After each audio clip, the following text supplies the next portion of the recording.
The Encyclopedia of Baseball. Huh? I've never seen you that interested in a book before, so it's got to be the Encyclopedia of Baseball. Oh, this is the textbook for my new class in adolescent psychology. Mother, I think you've been entirely too permissive with me. Oh, says who? Says Dr. Herbert Slocum. The ideal mother should be firm, restrictive. Let her teenager know who's boss. In that case, you can't play ball with the Hooterville Hawks Friday. Mom, that's parental tyranny. Why, it says right here. The teenager typically resents the authority figure and tends to do exactly the opposite of what he is told. In that case, you can play ball. Oh, gee, Mom. You're an ideal parent.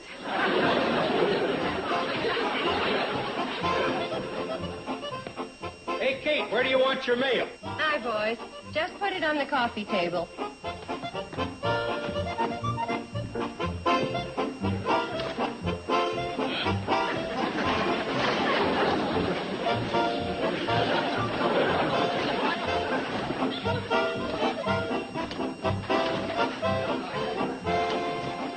All this for me? It's for the Shady Rest Hotel. Well, I knew I owed bills, but I certainly... Shady Rest Hotel free honeymoon contest. Oh, that's my mail, Kate. Boy, them radio and newspaper ads sure got results. Uncle Joe, surely you wouldn't. You couldn't. You did. Hey, this is going to make more money than any idea I've ever had. You wouldn't have to go much to do that. That's the truth. Ain't you two got a train to run? Free wedding. Free champagne supper. Free honeymoon. Now, relax, Kate. All that stuff ain't going to cost me a penny. I'm promoting it. From who? Well, you mainly. Hey, think of the publicity. That nice young couple getting married here at the Shady Rest. The press snapping pictures of them. Him carrying her across the threshold, like Doris Day and Rock Hudson. Rock Hudson? Where? In his imagination. Ain't you'll see. This contest will turn the Shady Rest into another Niagara Falls. What contest? My free honeymoon contest. Come on, girls, and help me pick a winner. Grab a handful. All right, you two, don't just stand there. You can help, too.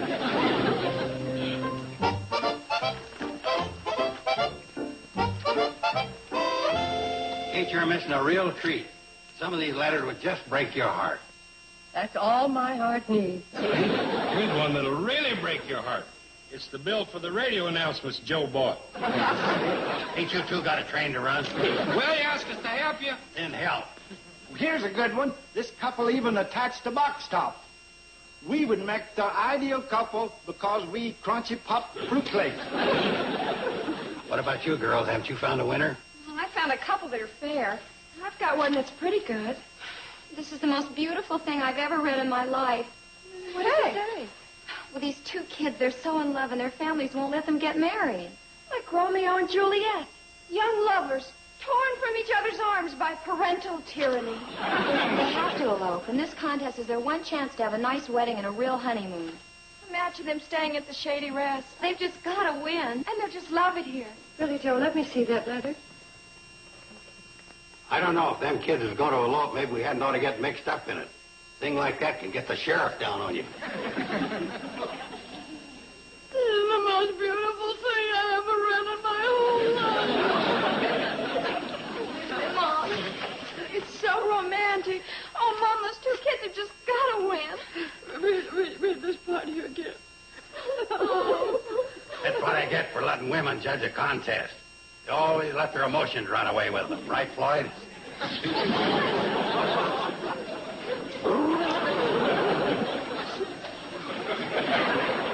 Okay, they're the winners.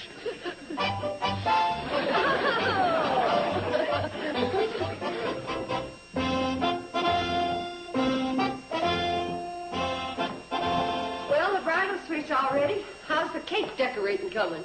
All finished, Mom. How do you like it? Oh, it's beautiful. Yeah, but I don't know about putting the bride and groom's name on it, though. Oh, they're such pretty names we couldn't resist. Laura Bentley and Tony Allison. Hey, how's this for class? Wow. Hey, where'd you get it, Uncle Joe? I borrowed it from a magician who's appearing at the Pixley Bijou. I got to get it back before tonight's show. What's the matter? Have you got a headache? No, the hat's too big. Generally keeps it full of rabbits and stuff. Anyway, I won't be wearing it at the wedding. You ain't said nothing, Kate. And it ain't been easy. So this isn't going to be a formal wedding. These two kids are eloping. Well, I'll be giving the bride away, and the place will be crawling with photographers. I've already alerted the press. Hey, everybody. Want to get a load of the flower girl? Betty Jo, you're a little too old for Flower Girl. Oh, it's not me. Come on, flower girl.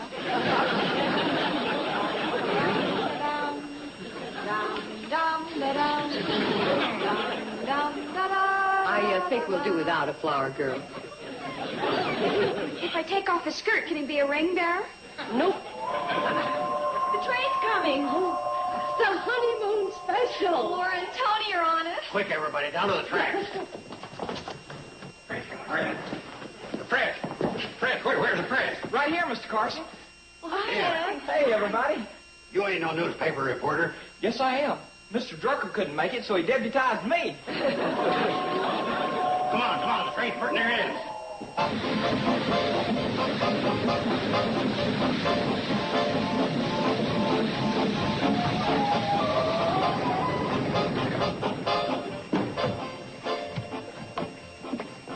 The honeymoon couple here? Why, yes, but... Well, I'll handle this, boys. Gentlemen of the press, the Shady Rest Hotel, long a secluded hideaway for young lovers, is proud to present to you our ideal honeymoon couple.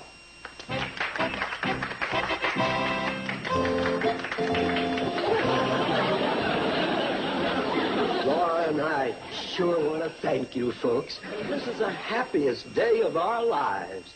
Right, honey bunch? Right, Tony. But your letter said your parents objected to the marriage. Oh, not our parents, our families. You see, Tony and I each have grown children of our own. My son says that I don't know what I'm getting myself into. My daughter tells me exactly the same thing. So, we had to elope. But you see, you ain't exactly... what I mean is, preparations are all made and what...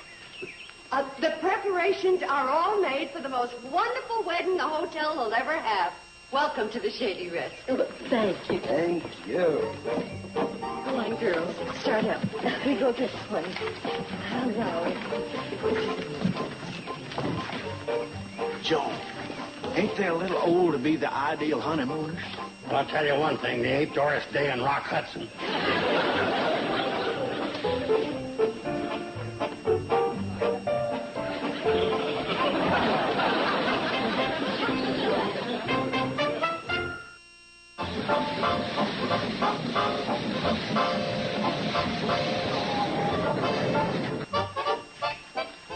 Hold it. How about a big smile, Miss Bradley?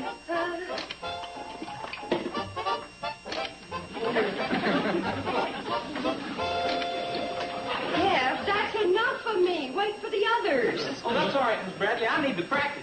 I don't understand what's keeping Floyd and Charlie. They should be back with Judge Clark by now. Well, I asked them to stop and give me some film for my camera. You know, you'd have enough if you'd stop wasting it on me. I'm not wasting it. I forgot to bring any with me. How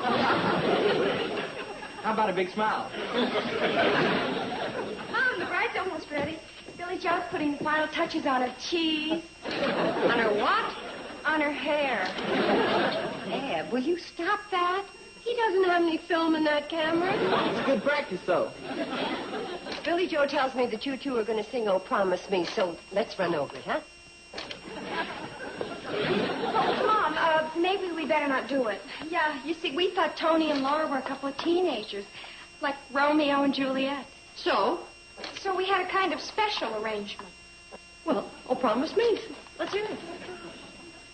Oh, promise me that someday you and I, yeah, we'll take our love together to some side. Yeah. You were right. Forget it. Gee, I like it, Miss Bradley. Would you mind terribly if... Hey, they're ready. The judge is here. We better get this show on the... Hey, Mr. Carson, where's your fancy suit? Why'd you change, Uncle Joe? I ain't going to give the bride away. Why not? I look silly. She's old enough to be my mother. Well, who's going to do it? It's all right. I've arranged it. With who? Kate, will you relax? Well, we're back. Boyd? You're the only one that suited fit. Did you get my film? Oh, sorry, Eb. We didn't have time. Well, what took you so long? That nut wouldn't fire the boiler in that dress suit. Well, I didn't want to get soot and ashes on it. And where is Judge Clark? Well, he stopped to brush the soot and ashes off his suit. Now, listen, everybody. I will not have this wedding turned into a shambles. That nice old couple is going to have a proper, dignified ceremony. With best man, bridesmaids, music. Medicare. Mom, you're completely with the bride. Oh, well, quick, start the Medicare march. I mean, the wedding march. Wait till I get my suit on, Kate. Laura, you look just lovely. Thank you, Kate. Excuse me, Mom. Judge Clark is here. Oh, Sorry I was delayed, Kate. no harm done. Judge Clark, may I present the bride? Well, congratulations, Billy Joe. I was wondering when some bright young man would ask for your hand. Congratulations, young fella. You've got yourself a mighty beautiful girl. I have? Judge Clark, you've made a mistake. Oh? Aren't you the groom? Oh, no, sir. That's the groom coming down the stairs.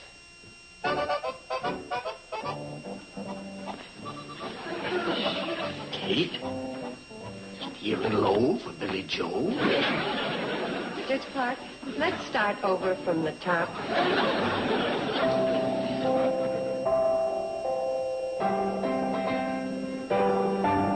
If there be anyone present who can show just cause why Anthony Allison and Laura Bentley should not be joined in wedlock, let him speak now, or forever after hold his peace. Now, by the power vested... Stop this wedding! Oh, really, Mother, you should be ashamed running off like this to get married behind my back. How did you find us? How did you get here? Your son drove me. Herbert is here? Yes, Father. I found that ridiculous telegram about the free honeymoon. Herbert called me immediately. It took us 2 hours in a rented Jeep to get to this place. Excuse me. Are you two showing just cause why these two should not be joined in wedlock? Indeed we are. They haven't the slightest notion of what they're getting into. Now, wait a minute. It's true, Father. You're letting your emotions run away with you. But we want to get married. Mother, you just think you do. But do you really know this man? Are you ready to spend the rest of your life with him? And are you ready to take on the responsibilities of a wife and family? Family? Well, she has a grown daughter.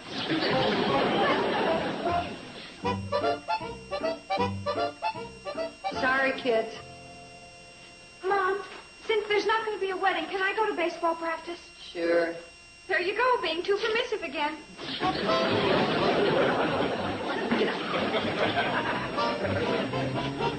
Mrs. Bradley, I'm afraid we need your help. Yes.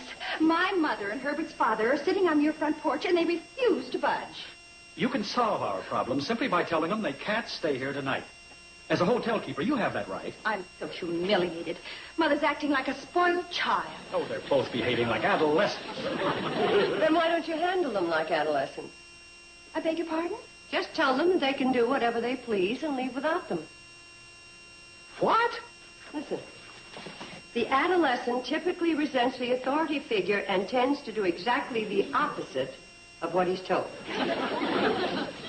Principles of Adolescent Psychology by Herbert Slocum.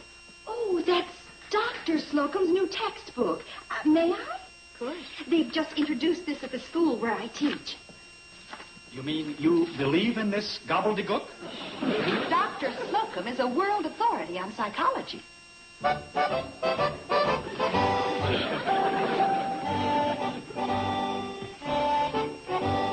goodbye, you two. Have fun. Be sure and call when you get back to town. You're leaving? Without us? Of course. We know you won't do anything foolish. We trust you implicitly. Goodbye, Mother. So long, Dad. Bye. Bye-bye.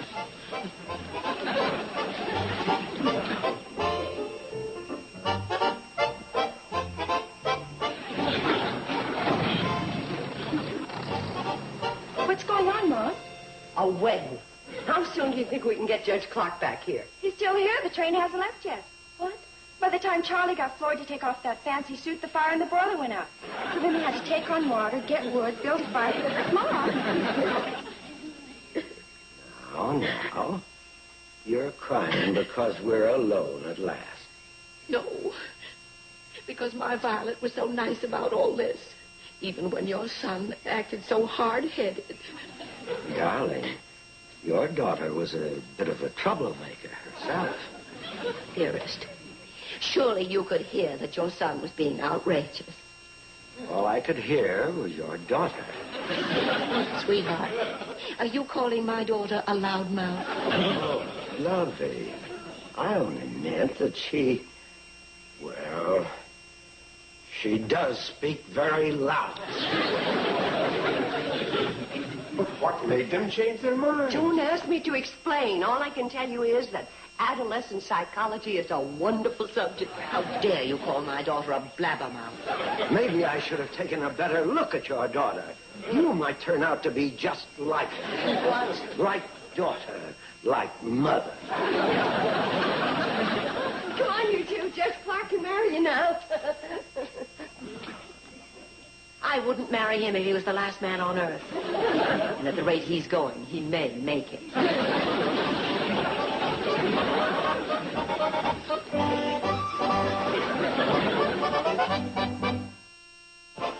You can leave these decorations up, Kate. I think maybe I can pull this honeymoon contest out of the fire for you.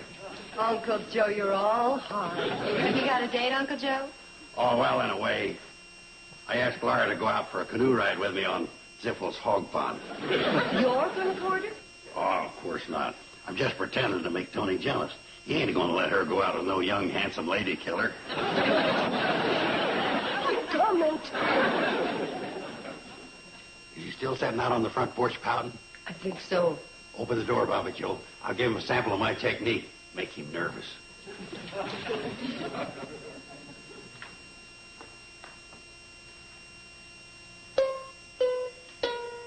Hey,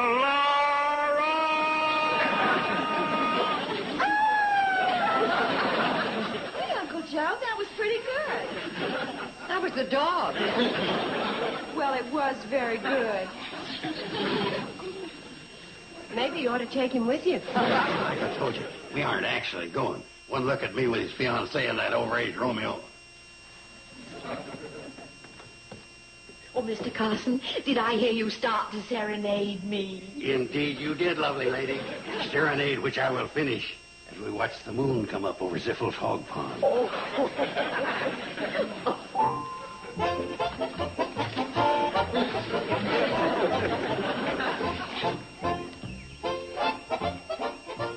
Oh, excuse me just a minute.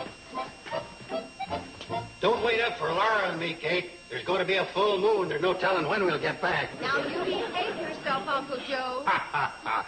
That's like telling a bird to stay on the ground. Mr. Carson, I wonder if I'm going to be safe with you. I ain't making no promises. I got quite a reputation around these parts.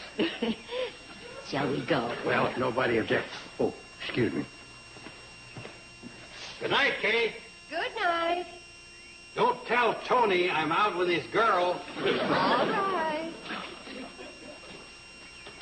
He's sitting right there. Oh, my gosh, what hot. What? I didn't see him sitting there. Well, I guess the jig's up. We'll have to stay home. We'll do nothing of the sort. Now, you've promised me a canoe ride. Let's go.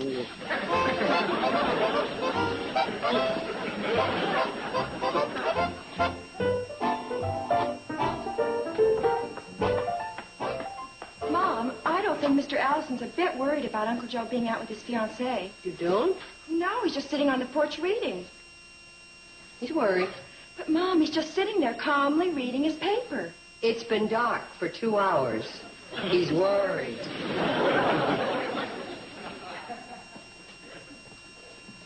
Excuse me. Yes. Mrs. Bradley, could you tell me how to get to that pond where Mr. Carson took Laura canoeing? Well, it's kind of dark, and I'm sure I that... should never have let her go. I was just being stubborn and bullheaded. Well, I'm sure that... She's such a sweet, wonderful little woman.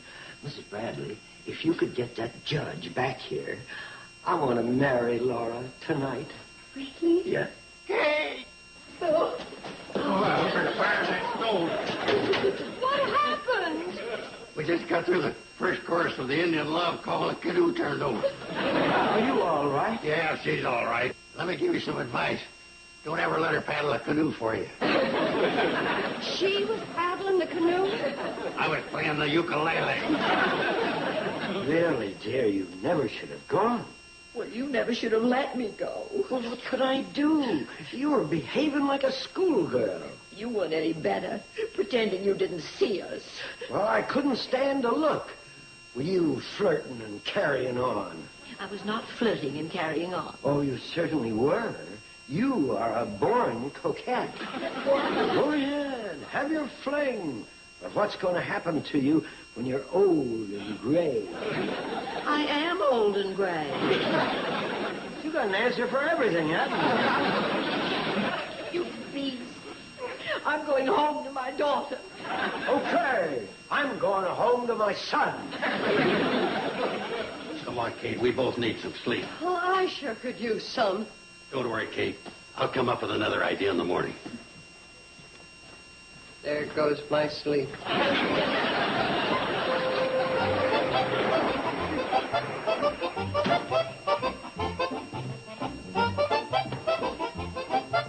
Good morning, Mrs. Bradley. Good morning. Well, good morning. Hi, Kate. Judge Clark, what are you doing here? We brought him. They want me to perform a ceremony they interrupted yesterday. Yes, Herbert and I did a lot of talking after we left here. And we came to the conclusion that we were the ones who were acting like adolescents. We think Herbert's father and my mother are a perfect match. They should get married. The sooner the better. Well, you may have a little trouble convincing them. Oh, Herbert can do it. He's very persuasive. And do you, Anthony Allison, take Laura Bentley to be your lawfully wedded wife? I do. And do you, Herbert Allison, take Violet Bentley to be your lawfully wedded wife? I do. Then, by the power vested in me, I do now pronounce that Anthony and Laura and Herbert and Violet are man and wife. Men and wives. Well, married.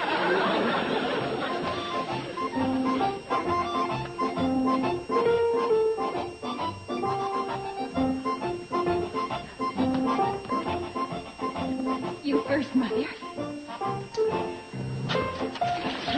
Shortstop. Sorry, Mom, but she popped up. Let Billy Joe field the next one.